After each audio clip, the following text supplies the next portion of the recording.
P M Shri പദ്ധതി ഒരു കേന്ദ്രാവിഷ്കൃത പദ്ധതിയാണ്. ഇപ്പോൾ ദേശീയ തലത്തിൽ തന്നെ 6ഓളം കേന്ദ്രാവിഷ്കൃത പദ്ധതികൾ വിദ്യാഭ്യാസ മേഖലയിൽ നടപ്പിലാക്കുന്നുണ്ട്. അതിൽ 5 പദ്ധതി നമ്മുടെ പൊതുവിദ്യാഭ്യാസം, സ്കൂൾ എഡ്യൂക്കേഷൻ ആൻഡ് ലിറ്ററസി മേഖലയിലും, ഒരു പദ്ധതി ഉന്നത വിദ്യാഭ്യാസ മേഖലയിലുമാണ്.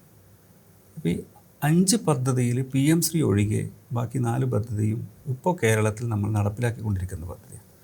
അതിലേറ്റവും വലിയ പദ്ധതി നമ്മുടെ സമഗ്ര ശിക്ഷ എന്ന് പറയുന്ന പദ്ധതി. രണ്ടാമത് വരുന്നത് പി എം പോഷനാണ്. മൂന്നാമത്തെ പദ്ധതി സ്റ്റാർസ് എന്ന് പറയുന്ന വേൾഡ് ബാങ്കിൻ്റെ സഹായത്തോടു കൂടി രാജ്യത്തെ സെലക്റ്റഡ് ആയിട്ടുള്ള 6 സംസ്ഥാനങ്ങളിൽ മാത്രം നടപ്പിലാക്കുന്ന ഒരു പദ്ധതിയാണ്. പിന്നെ ഒന്ന് ന്യൂ ഇന്ത്യ ലിറ്ററസി പ്രോഗ്രാം എന്ന് പറഞ്ഞിട്ട് NILP എന്ന് പറയുന്ന ഒരു പദ്ധതിയാണ്. ഈ പി എം ശ്രീയും കൂട്ടിയാൽ 5 പദ്ധതികൾ നമുക്ക് സ്കൂൾ എഡ്യൂക്കേഷൻ ആൻഡ് ലിറ്ററസി മേഖലയിൽ നമ്മുടെ കേന്ദ്രാവിഷ്കൃത പദ്ധതിയായിട്ട് ഇപ്പോൾ നമ്മളുടെ മുമ്പിലുണ്ട്. നമ്മുടെ പി എം ഉഷ എന്ന് പറയുന്ന പദ്ധതി നമ്മുടെ ഉന്നത വിദ്യാഭ്യാസത്തിൻ്റെ ഭാഗമാണ്. അപ്പോൾ പി എം ഉഷയുടെ ഭാഗമായിട്ട് നമ്മളിപ്പോൾ പ്രവർത്തിച്ചു കൊണ്ടിരിക്കുകയാണ്. പി എം ശ്രീ ഒഴികെയുള്ള ബാക്കി 4 പദ്ധതികളിലും കേരളം ഇപ്പോൾ പങ്കാളികളാണ്.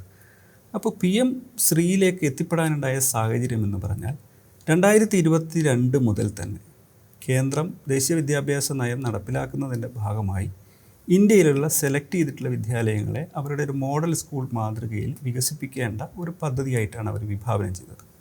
ഇപ്പോൾ 2022 മുതൽ കേരളത്തോട് ഈ പദ്ധതിയുടെ ഭാഗമാകണമെന്ന് കേന്ദ്ര സർക്കാർ ആവശ്യപ്പെട്ടുകൊണ്ടിരിക്കുകയാണ്. പക്ഷേ കേരളം നമ്മുടേതായിട്ടുള്ള ചില ആശങ്കകളും സംശയങ്ങളും ദൂരീകരിക്കുന്നത് വരെ നമ്മളിതിൻ്റെ ഭാഗമാകില്ല എന്നുള്ള നിലപാട് തന്നെയാണ് സ്വീകരിച്ചത്.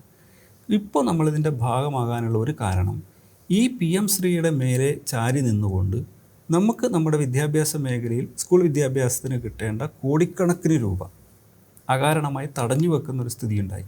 അപ്പോൾ നമ്മുടെ കുട്ടികളുടെ അവകാശങ്ങളും വിദ്യാഭ്യാസ അവകാശങ്ങളും സംരക്ഷിക്കുന്നതിന് വേണ്ടിയിട്ടാണ് പി എം ശ്രീ എന്ന പദ്ധതിയെ നമ്മൾ അതിൽ ഒപ്പുവെക്കുകയും സമഗ്ര ശിക്ഷയുടെ ഫണ്ട് കൃത്യമായി വാങ്ങിച്ചെടുക്കാനുമുള്ള ഒരു നടപടിയിലേക്ക് പോയത്.